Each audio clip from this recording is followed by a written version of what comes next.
오늘 우리에게 주시는 말씀은 하나님의 말씀은 창세기 45장 1절에서 11절 말씀입니다. 창세기 45장 1절에서 11절 말씀입니다. 요셉이 시종하는 자들 앞에서 그 정을 억제하지 못하여 소리질러 모든 사람을 자기에게서 물러가라 하고 그 형제들에게 자기를 알리니 그때에 그와 함께한 다른 사람이 없었더라. 요셉이 큰 소리로 우니 애굽 사람에게 들리며 바로의 궁중에 들리더라. 요셉이 그 형제들에게 이르되 나는 요셉이라. 내 아버지께서 아직 살아계시니까 형들이 그 앞에서 놀라서 대답하지 못하더라. 요셉이 형들에게 이르되 내게로 가까이 오소서. 그들이 가까이 가니 이르되 나는 당신들의 아우 요셉이니 당신들이 애굽의 판자라. 당신들이 나를 이곳에 팔았다고 해서 근심하지 마소서. 한탄하지 마소서. 하나님이 생명을 구원하시려고 나를 당신들보다 먼저 보내셨나이다. 이 땅에 2년 동안 흉년이 들었으나 아직 5년은 밭갈이도 못하고 추수도 못할지라. 하나님이 큰 구원으로 당신들의 생명을 보존하고 당신들의 후손을 세상에 두시려고 나를 당신들보다 먼저 보내셨나니 그런즉 나를 이리로 보내신 이는 당신들이 아니요 하나님이시라. 하나님이 나를 바로에게 아버지로 삼으시고 그 온 집의 주로 삼으시며 애굽 온 땅을 통치자로 삼으셨나이다.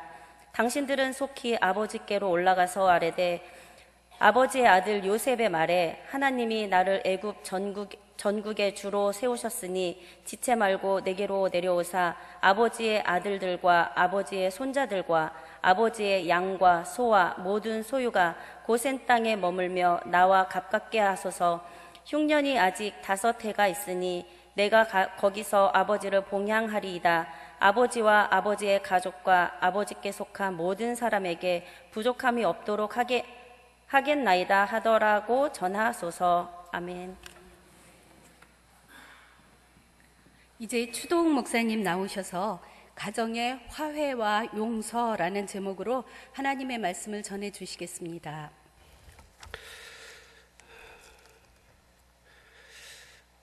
모든 찬송과 존귀와 영광과 권세를 하나님 앞에 올리기를 원합니다.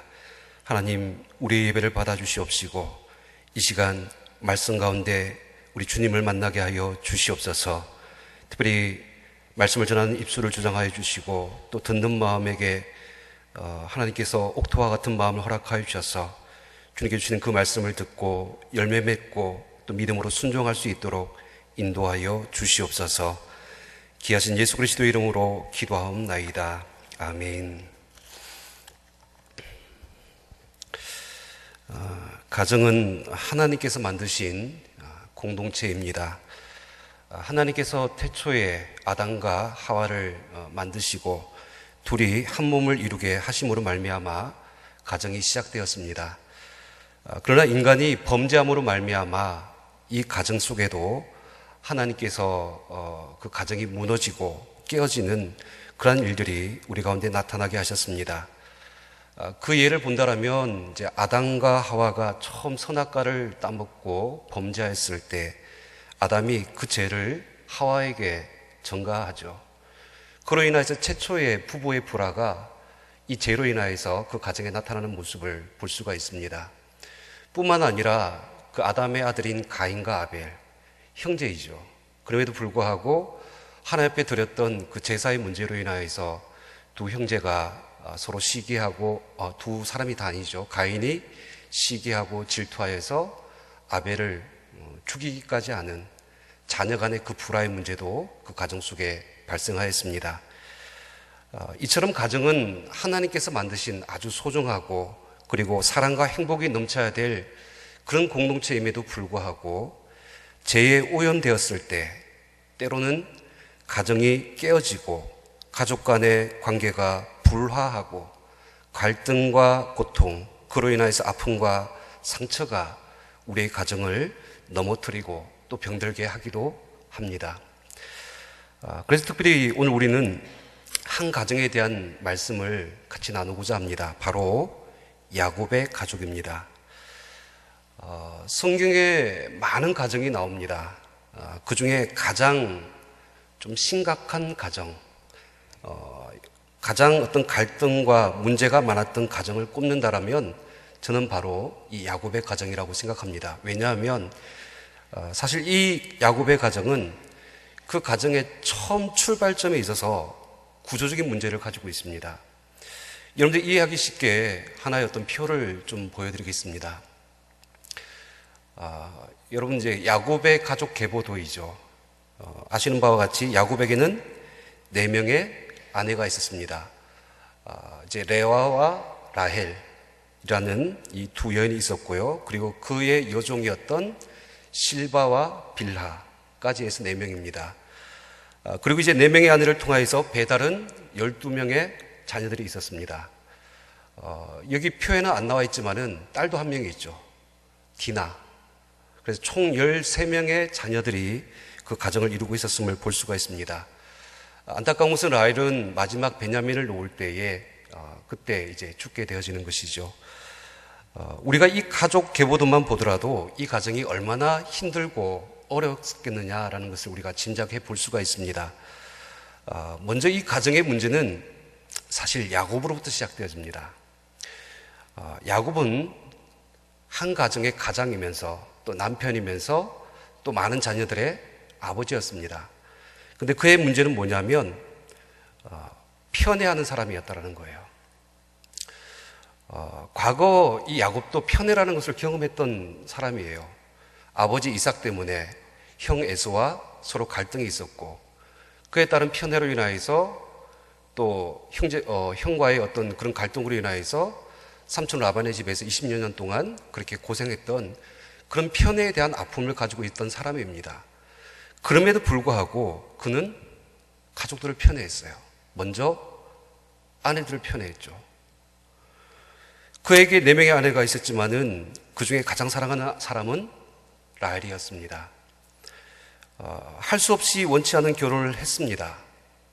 그러니까 라헬뿐만 아니라 다른 아내들도 있었지만은 그들을 향해서는 늘 싸늘하고 냉정했습니다.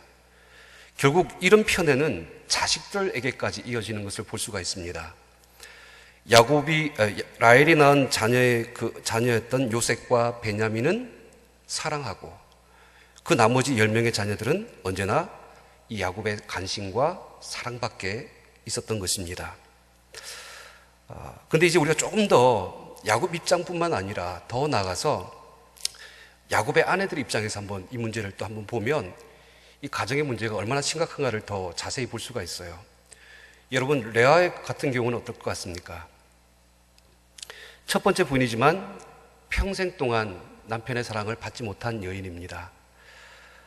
그녀는 일평생 남편의 사랑을 구걸하며 살았습니다.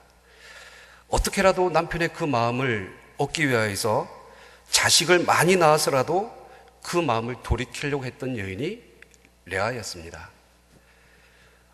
자식을 낳으면 혹시 이 자식 때문이라도 남편이 나에게 눈길을 주지 않을까, 혹시나 나에게 관심을 가져주지 않을까, 그런 마음에 아이를 계속해서 낳습니다.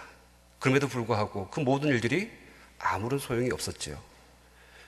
그래서 이제 그 원망과 서러운 마음은 언제나 여동생이었던 라헬을 향하게 되어집니다. 그 라헬을 향해서 또 시기하게 되어지고 질투하게 되어지고 또 서로 경쟁하게 되어지는 이런 문제가 그에게 있었습니다. 라헬 입장도 마찬가지예요. 여러분, 그녀는 비록 남편의 사랑을 받긴 받았지만 자식이 없었어요. 언제나 레아가 자식을 낳을 때 그녀는 혹여나 남편의 그 사랑을 빼앗기지 않을까, 그것을 노심초사 항상 걱정을 하였습니다. 결국 이 그릇된 남편 소유욕 때문에 자신의 여종 비라를 남편의 침상에 들여보내는 것이죠. 이에 질세라 레아도 자신의 여종이었던 실바를 남편과 동침하게 하면서 서로 애 낳기 경쟁을 계속 벌였다는 것입니다. 야곱의 가족은 한 가정이 가질 수 있는 마치 종합 선물 세트와 같은 그런 가정입니다. 편애와 그로 인한 시기와 질투, 경쟁, 사랑에 대한 결핍, 그리고 서로를 향하여서 미움과 분노, 불화와 상처의 골이 깊어서 골마 터져 있는 분열된 극단의 가정의 모습을 우리에게 보여주고 있는 것입니다. 창세기 37장 1절에서 5절 말씀을 보면 이 야곱의 가정의 실상을 가장 잘 나타내는 말씀입니다. 여러분 같이 읽도록 하겠습니다. 시작. 야곱이 가나안 땅 곧 그의 아버지가 거류하던 땅에 거주하였으니 야곱의 족보는 이러하니라. 요셉이 17세 소년으로서 그의 형들과 함께 양을 칠 때에 그의 아버지 아내들 비라와 실바의 아들들과 더불어 함께 있었더니 그가 그들의 잘못을 아버지에게 말하더라. 요셉은 노년에 얻은 아들이므로 이스라엘이 여러 아들들보다 그를 더 사랑하므로 그를 위하여 채색옷을 지었더니 그의 형들이 아버지가 형들보다 그를 더 사랑함을 보고 그를 미워하여 그에게 편안하게 말할 수 없었더라. 요셉이 꿈을 꾸고 자기 형들에게 말하며 그들이 그를 더욱 미워하였더라. 여러분 이제 이 말씀을 보시면 야곱의 편애가 이 가정의 자녀들에게 어떤 영향을 미쳤는가에 대해서 우리에게 말씀하고 있습니다. 아버지 야곱은 요셉을 사랑하였습니다. 더 사랑하였다라고 말씀하고 있죠. 그리고 그에게 채색옷을 지어서 입혔다라고 말씀하고 있습니다. 이 채색옷은 여러 가지 의미가 있겠지만 한마디로 이야기한다면 그냥 차별의 상징이 되는 옷입니다. 저도 개인적으로 그러니까 저희 형이 있고 제 밑에 여동생이 있습니다. 저희 형과 여동생은 항상 새 옷을 입었어요. 근데 저는 둘째라서 형이 주는 그 옷만 입었습니다. 어릴 때 저는 다리 밑에서 주워온 줄 알았어요. 아주 사소한 것이지만은 이런 것들이 한편으로 자녀들에게 상처가 될 수 있는 것이죠. 형들은 들에서 허름한 옷을 입고 열심히 땀 흘려서 일을 하고 있을 때에 요셉은 아버지 곁에서 좋은 옷을 입고 편안히 먹고 놀았습니다. 심지어 아버지의 그 사랑을 독차지했다라는 그런 교만 때문에 형들이 뭔가 잘못하면 쫓아가서 아버지한테 다 일러 바치는 그런 짓까지 하였습니다. 결국 이 편애의 결과는 형제들 간의 미움과 분열의 모습으로 나타나는 것이죠. 4절 말씀해 보시면 그 정도가 어느 정도냐면 그를 미워하여 그에게 편안하게 말할 수 없었더라. 그러니까 다른 번역 성경에 보면 그에게 말 한마디도 다정스럽게 하는 법이 없었다. 또 메시지 번역 성경에 보면 그들은 요셉에게 말조차 건네지 않았다. 이렇게 표현되어져 있습니다. 그러니까 보기만 해도 싫은 거예요. 말조차 하기 싫을 정도로 이 야곱의 아들들, 형제들의 그 불화가 얼마나 심했는가를 이 말씀을 통해서 우리가 볼 수가 있는 것입니다. 나름대로 이 각자의 이 자녀들의 입장에서 사실 이해가 되는 부분은 있어요. 아까는 우리가 아내들의 입장에서 보았는데 또 그 자녀들의 입장에서 각각 좀 한번 생각을 해보시면 요셉 같은 경우에 어린 나이에 어머니를 잃어버린 결손가정의 자녀처럼 자랐죠. 새엄마들의 어떤 손에서 자라났습니다. 얼마나 외롭고 또 힘들었겠습니까? 믿을 곳은 아버지밖에 없어요. 근데 자기보다 나이 많은 형들의 그 어떤 위세 때문에 눈치를 보며 서러움을 당하며 그는 자라났을 것입니다. 또 반면에 요셉의 형들 입장에서 한번 바라보세요. 평생 어머니가 그 아버지의 사랑을 못 받고 살아가는, 홀대받는 그 모습을 옆에서 지켜봤어요. 그 편애가 자식들에게 대물림 되어지는 이 수치를 그들이 경험하였어요. 그들은 한편으로 가해자가 아니라 오히려 피해자입니다. 얼마나 아버지를 더 원망했겠습니까? 아버지를 향한 불평들이 그들 가운데 있었을 것이고 힘들었을 것입니다. 여러분, 이런 말이 있어요. 편애는 분열의 씨앗이다. 직장에서 상사의 편애는 동료 사이의 분열을 만들고, 학교에서 선생님의 편애는 학생 간의 그 분열을 만들고, 교회에서 목회자의 편애는 신자 간의 분열을 만들고, 가정에서 부모의 편애는 자녀 간의 분열을 만들게 됩니다. 그래서 편애는 사랑이 아니라 오히려 학대입니다. 지금 야곱의 가정이 바로 그렇다는 겁니다. 결국 이 야곱의 모든 가정의 문제는 이제 결과론 쪽으로 어떻게 나타나는가를 여러분들 보셔야 됩니다. 이 결과는 배다른 10명의 형들이 요셉을 미워하여서 그를 애굽의 종으로 팔아버리고 맙니다. 처음에는 죽이려고까지 했습니다. 하지만 차마 죽이지는 못하고 지나가는 상인들에게 노예로 팔아서 그를 버린 것입니다. 결국 이 야곱의 가정은 돌아올 수 없는 강을 건너듯이 그 가정은 비참한 이 결과의 모습으로 치닫게 되는 것을 우리에게 말씀하고 있는 것입니다. 사랑하는 성도 여러분, 이렇게 처참하게 무너진 가정, 서로를 향하여서 분노와 미움과 상처가 깊을 대로 깊어진 그 과정, 과연 희망이 있을까요? 도저히 깨어진 이 관계가 회복될 수 없을 것 같은 이 야곱의 가정이 과연 회복되고 어떻게 치유될 수 있었을까요? 바로 오늘 말씀이 이것을 우리에게 말씀하고 있는 것입니다. 우리는 야곱의 가정을 골 삼아서 우리의 가정을 되돌아보고자 합니다. 깨어지고 무너진 우리의 가정이 어떻게 화해하고 용서할 수 있는지, 혹 지금 가족 간에 이 갈등으로 인하여서 오늘도 힘들어하고 괴로워하고 있는 분들이 있다면 오늘 말씀을 통하여서 이 회복의 은혜를 누리시기를 주님으로 축복합니다. 이제 이러한 이해를 가지고 본문으로 이제 돌아오기를 원합니다. 우리가 읽었던 창세기 45장 말씀, 이 말씀만 사실 읽었지만은 오늘 본문의 전체 내용은 42장에서부터 45장까지의 말씀이라고 할 수가 있습니다. 특별히 이제 오늘 읽었던 45장 말씀은 어떤 말씀을 하고 있냐면, 이렇게 요셉을 애굽으로 팔았던 형들이, 그 요셉 형들과 요셉이 22년이라는 시간이 지난 이후에 다시 만나는 장면을 기록하고 있습니다. 요셉이 펑펑 울면서 눈물을 쏟습니다. 그리고 형들을 부둥켜 안으면서 그 기쁨과 감격의 모습을 오늘 성경 말씀이 기록하고 있습니다. 지난날의 모든 원망과 아픔과 서러움들과 그 모든 마음의 짐들을 다 벗어버리고 서로 용서하고 서로 화해하는 모습을 우리에게 기록하고 있는 것이죠. 하지만 여러분, 이렇게 되기까지 과연 무슨 일이 있었는가가 중요합니다. 이 만남의 과정에 이르기까지 그 형들과 요셉의 그 상처가 어떻게 치유되어지고 어떤 과정을 통하여서 회복되어지는지를 우리가 알아야 되는 것이죠.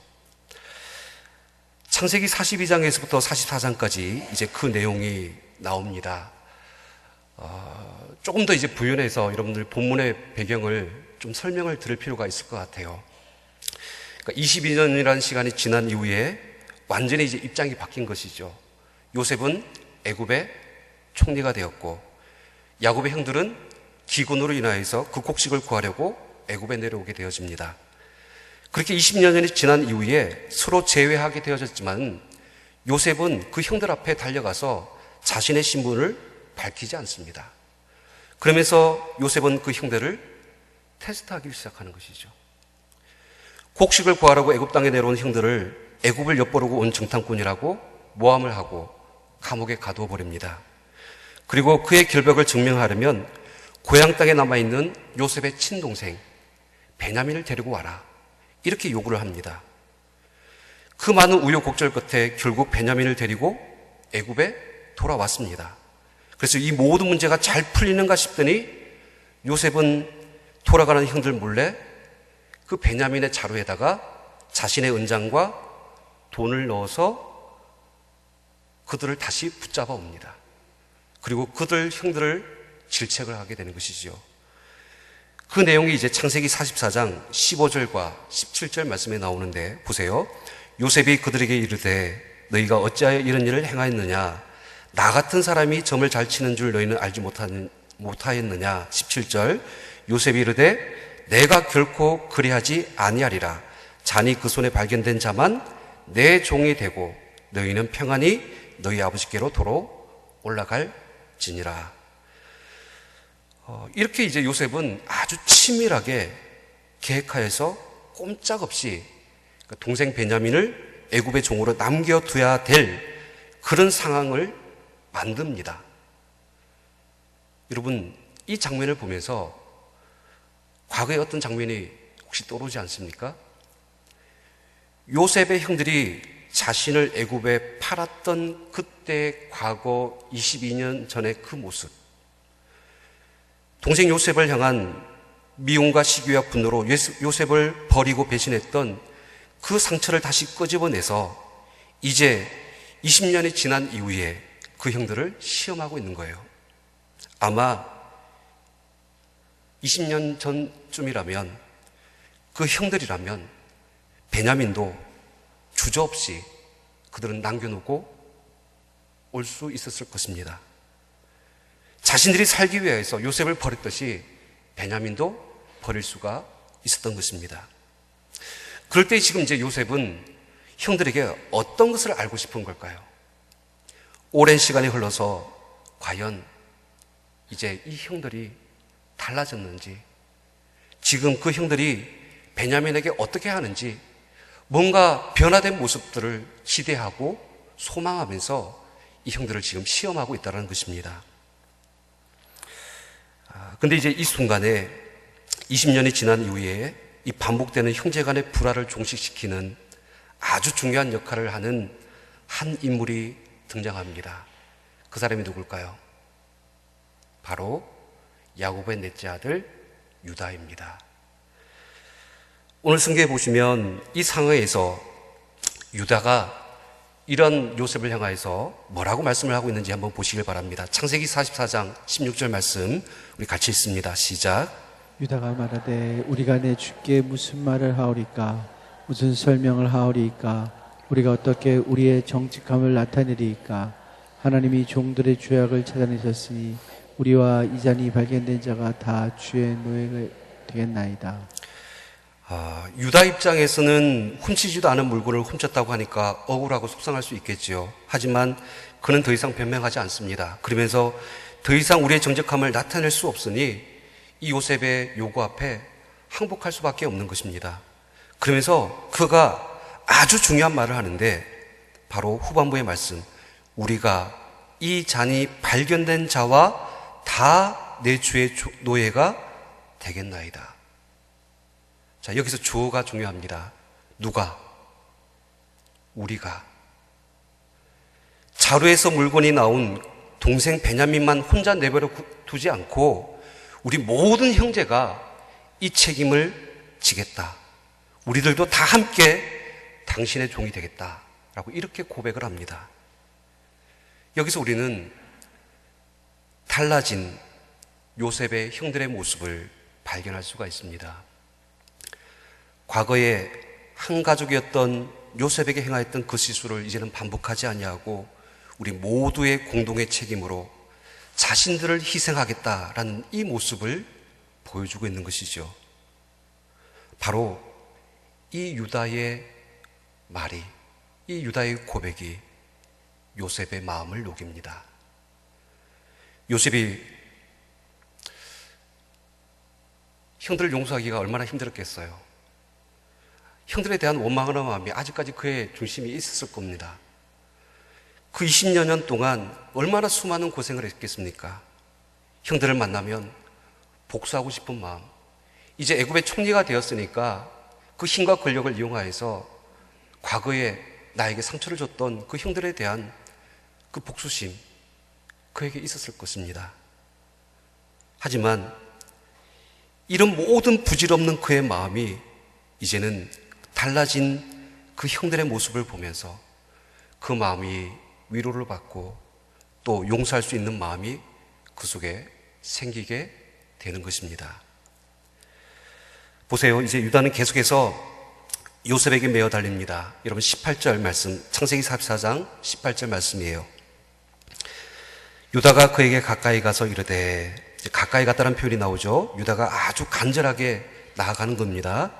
내 주여 원하건대 당신의 종에게 내 주의 기에 한 말씀을 아르게 하소서. 주의 종에게 노하지 마소서. 주는 바로와 같으심이니이다. 한 말씀만 하겠으니 이것은 꼭 들어달라는 거예요.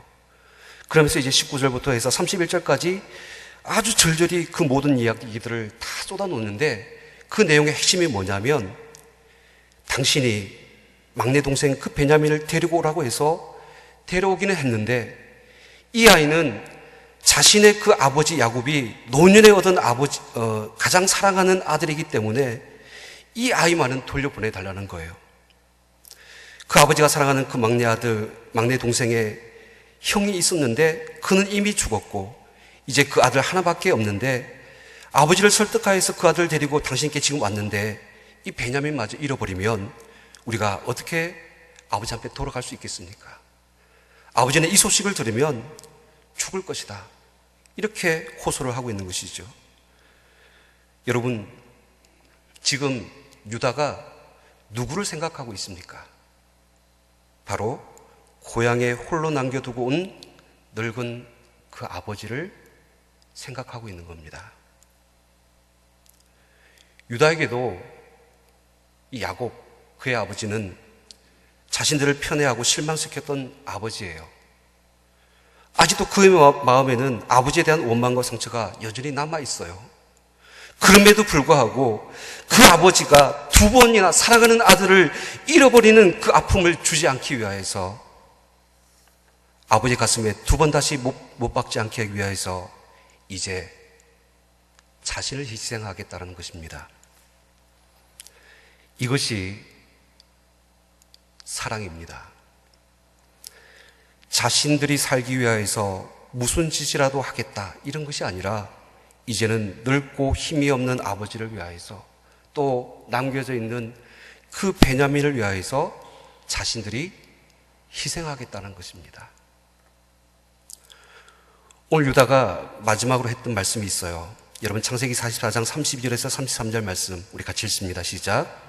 주의 종이 내 아버지에게 아이를 담보하기를 내가 이를 아버지께로 데리고 돌아오지 아니하면 영영이 아버지께 죄짐을 지리이다 하였사오니 이제 주의 종으로 그 아이를 대신하여 머물러 있어 내 주의 종이 되게 하시고 그 아이는 그의 형제들과 함께 올려 보내소서.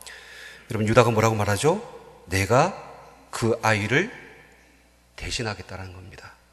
내가 대신하여서 사로잡혀서 당신의 종이 되겠다라고, 자기를 희생하겠다라고 그렇게 말씀을 하고 있는 것입니다.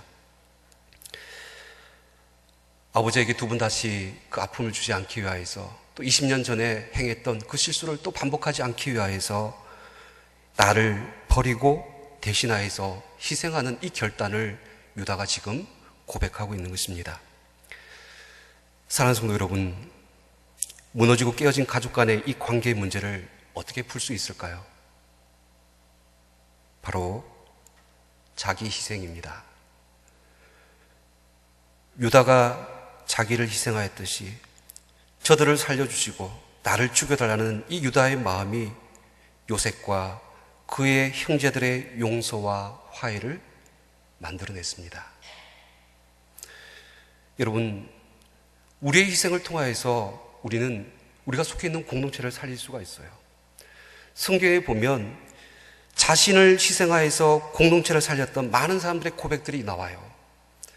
특별히 출애굽기 32장의 말씀에 보면 이스라엘 백성들이 광야에서 금송아지를 만들고 우상을 숭배함으로 말미암아 하나님께서 그들을 멸하려고 했을 때에 모세가 하나님을 붙들고 기도를 하는 것이죠. 그때 뭐라고 기도합니까? 하나님 앞에 우리가 큰 죄를 범하였나이다.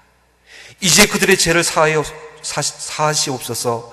그렇지 아니하시오면 원하건대 주께서 기록하신 책에서 내 이름을 지워버려 주옵소서. 내 이름이 하나님의 그 생명책에 지워버리는 한이 있더라도 이 백성, 이 하나님의 민족만은 살려달라고 자기를 희생하여서 그 앞에 기도하였습니다. 그의 이러한 간절한 자기 희생의 기도가 이스라엘 민족을 살렸습니다. 사도 바울도 마찬가지예요. 로마서 9장 3절 말씀에 보면 나의 형제 곧 골욕의 친척을 위하여 내 자신이 저주를 받아 그리스도에게서 끊어질지라도 원하는 바로다. 내가 죽을지라도 내 형제 골욕, 이 유대 민족이 구원받기를 원하는 것, 내가 저주를 받아서 끊어진다 할지라도 이 하나님의 백성만을 살려주시기를 원하는 사도 바울의 간절한 그 희생의 기도가 교회 공동체를 살렸습니다. 사랑하는 성도 여러분, 오늘 우리는 요셉과 그 형들의 화해와 용서를 이끌어낸 유다의 모습 속에서 모세의 모습을 발견하고 또 사도 바울의 모습을 발견하고 또 더 나아가서 우리 예수 그리스도의 그 마음을 발견할 수가 있습니다.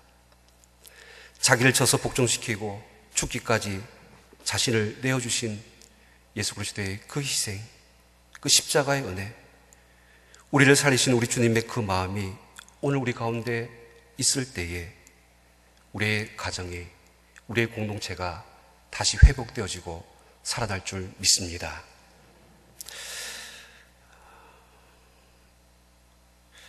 여러분, 오늘 말씀이 어떻게 들릴지 모르겠어요.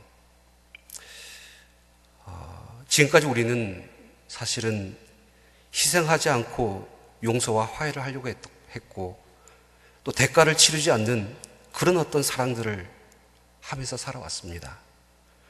혹시 오늘 말씀이 이렇게 불편하게 들려올 수도 있어요. 지금까지 내가 그렇게 참고 견디며 나만 희생하며 살아왔는데 정말 속도 없이 내 모든 것들을 다 내어줬는데 언제까지 내가 더 이렇게 바보와 같은 이런 나만 손해보는 것 같은 이런 어떤 사랑을 계속하라고 말씀하십니까? 변하지 않는 남편, 계속해서 어긋나는 내 자녀들을 바라보면서 도대체 내가 언제까지 얼마나 더 희생해야 된다는 말입니까? 이런 질문을 던질 수가 있어요. 요셉은 20년을 기다렸습니다. 우리에게 이 요셉보다도 더 많은 시간들이 필요할 수도 있어요. 더 어려운 시간들이 우리 가운데 있을 수도 있습니다. 하지만 여러분 꼭 기억하시기 바랍니다. 여러분들의 희생과 그 사랑이 무너지고 깨어진 우리의 가정을 다시 회복시키는 소망인 줄 믿습니다. 끝까지 이 사명을 감당하시길 바랍니다. 그래서 우리의 가정을 하나님 보시기에 건강한 가정, 다시 용서하고 화해하고 서로 함께 부둥켜 안고 기쁨과 그 은혜를 누릴 수 있는 귀한 믿음의 가정이 되시기를 주님으로 축원드립니다. 이제 우리 함께 통성으로 기도하겠습니다. 오늘 말씀을 기억하며 우리 함께 기도할 때에 하나님, 우리의 가정에 여러 가지 문제가 있습니다. 때로는 부부 간에, 또 부모와 자식 간에, 또 형제 간에 말할 수 없는 그 불화와 아픔과 고통들이 우리 가운데 있습니다. 깨어지고 무너진 이 가정, 하나님, 우리를 버리고 우리를 희생하여서 우리가 먼저 죽어서 그들을 살리고 우리의 가정의 공동체를 다시 살릴 수 있도록 주 인도하여 주시옵소서. 하나님의 때를 기다립니다. 우리의 희생과 사랑이 결코 헛되지 않음을 믿습니다. 주님께서 우리에게 주신 이 마음을 품고 우리 가정을 위하여서 기도하고 눈물로 하나님의 때를 기다리며 소망 가운데 우리에게 주신 이 귀한 가정을 향한 이 사명을 감당할 수 있는 우리 모두가 될 수 있도록 인도하여 주시옵소서. 함께 통성으로 기도하겠습니다. 하나님 아버지, 특별히 올해 가정의 달을 맞이해서 우리가 우리 가정을 놓고 하나님 앞에 기도합니다. 깨어진 가정, 무너진 가정, 또 상처 입은 가정, 아픔과 서로 고통 가운데서 깊어진 그 관계의 아픔으로 인하여서 신음하고 있는 우리의 가정들이 있습니까? 하나님, 이 야곱의 가정을 바라보면서 또 오늘 유다의 그 고백을 통하여서 자기를 내려놓고 희생하며 가족을 위하여서 헌신하였던 그 아름다운 믿음의 모습이 그 가정의 용서와 화해를 이끌어냈던 것을 우리가 기억하면서 하나님, 우리도 우리 가정을 위하여서 나의 남편과 우리 자녀들을 위하여서 우리 부모들을 위하여서 썩어지고 낮아지는 하늘의 미랄이 될 수 있도록 인도하여 주시옵소서. 하나님의 때를 기다립니다. 하나님께서 우리 가정을 믿음의 가정으로 또 견고히 세우실 그날을 우리가 바라보고 믿습니다. 우리 가정이 주님을 믿는 믿음의 가정으로 견고히 세워질 수 있도록 주 인도하여 주시옵소서. 우리 가정이 함께 부둥켜 안고 하나님 앞에 눈물을 흘리며 그 기쁨과 감격 가운데서 하나님 앞에 설 수 있는 은혜를 허락하여 주시옵소서. 하나님, 정말로 예수 그리스도가 죽기까지 우리를 사랑하셨던 것처럼 우리도 이 사랑을 멈추지 아니하고 우리를 희생하여서 헌신할 수 있는 그 은혜를 허락하여 주시옵소서. 이어서 나라와 민족을 위하여서 기도하실 때에 하나님, 이 나라 이 민족이 하나님의 제사장 나라, 하나님의 거룩한 백성이 되도록 기도해 주시고, 남북의 평화 통일과 북녘의 복음화를 위하여서 또 새롭게 뽑힌 대통령을 중심으로 국정이 안정되고 분열된 국면이 통합되어지고 하나님을 두려워하고 백성을 사랑하고 섬기는 하나님의 마음에 합한 대통령이 될 수 있도록 기도해 주시길 바랍니다. 또 교회를 위해서 기도하실 때에 모든 교회가 만천백의 비전을 이루게 하여 주시옵시고, 또 이제 교회 리모델링과 주차장 구입을 통하여서 하나님의 아름다운 성전을 새롭게 가꾸며 더 큰 부흥을 예비하는 헌신의 손길을 통하여서 모든 설계와 시공과 공사의 모든 과정들이 순조하게 진행될 수 있도록 기도해 주시길 바랍니다. 특별히 이 모든 사역을 이끌어 가시는 담임 목사님 건강과 가정을 지켜주시고 성령의 충만하심을 더하여 주셔서 더 크게 하나님 앞에 쓰임 받는 우리 목사님 될 수 있도록 기도해 주시기 바랍니다. 병중에 있는 환우들을 위하여서 기도해 주시고, 또 오늘 주간에서 예배드리는 우리 파라과이 지역을 위하여서 함께 통성으로 기도하겠습니다. 살아계신 하나님 아버지, 이 나라 이 민족을 긍휼히 여겨주시고 불쌍히 여겨주시옵소서. 이 나라 이 민족 가운데 은혜를 비춰주셔서 다시 하나님을 믿는 하나님의 거룩한 제사장 나라, 하나님의 거룩한 백성이 될 수 있기를 원합니다. 아버지 하나님, 이 땅에 하나님의 은혜를 비추어 주시옵소서. 아버지 하나님, 남과 북이 함께 손을 잡고 하나님 믿는 믿음으로, 그리스도의 복음으로, 하나님의 말씀으로 함께 열방을 향하여서 그리스도의 복음을 전할 수 있는 그 은혜의 해를 우리 가운데 허락하여 주시옵시고, 무엇보다도 하나님, 정말 저 북녘의 땅에 눈물을 흘리며 기도하고 있는 그 믿음의 성도들을 불쌍히 여겨주셔서 그 기도를 들으시고 하나님 하숙기 통일의 그 시대를 허락하여 주시옵소서. 새롭게 뽑힌 아버지 하나님 문재인 대통령을 중심으로 인하여서 국정이 안정되어지고 분열된 국면이 통합되어지고, 무엇보다도 하나님 뽑힌 대통령이 정말 하나님을 두려워하고 하나님을 경외하며 백성을 사랑하고 백성의 그 마음과 그 아버지 하나님 형편을 살피며, 또 무엇보다도 하나님의 마음에 합한 그 모든 정책들을 펼칠 수 있도록 하나님께서 붙잡아 주시옵소서. 특별히 우리 천안교회가 이 아산과 천안 지역에 하나님의 구원의 방주로서의 귀한 사명 감당하기를 원합니다. 만천교회 백의 비전을 속히 이룰 수 있도록 인도하여 주시옵소서. 이제 교회 리모델링과 주차장 구입을 통해서 더 큰 부흥을 예비하기를 원하오니, 하나님 30년 동안 이끌어오신 하나님의 놀라신 그 부흥이 이제 앞으로의 향후 30년 동안 다음 세대를 열어가는 하나님의 부흥의 역사를 예비하는 손길들이 될 수 있도록 인도하여 주시옵소서.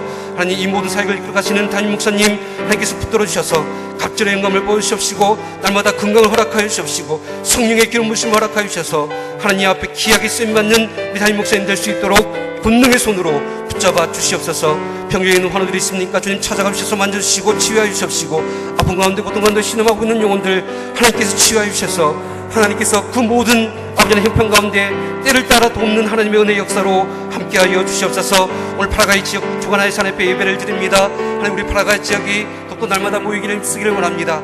함께 기도하여서 합력하여서 주님의 선한 뜻을 이루어 나가며 또 하나님 앞에 예배하며 또 그리스도의 복음을 증거하는 우리 파라과이 지역이 될 수 있도록 주 인도하여 주시옵소서. 예수 그리스도의 이름으로 기도합니다.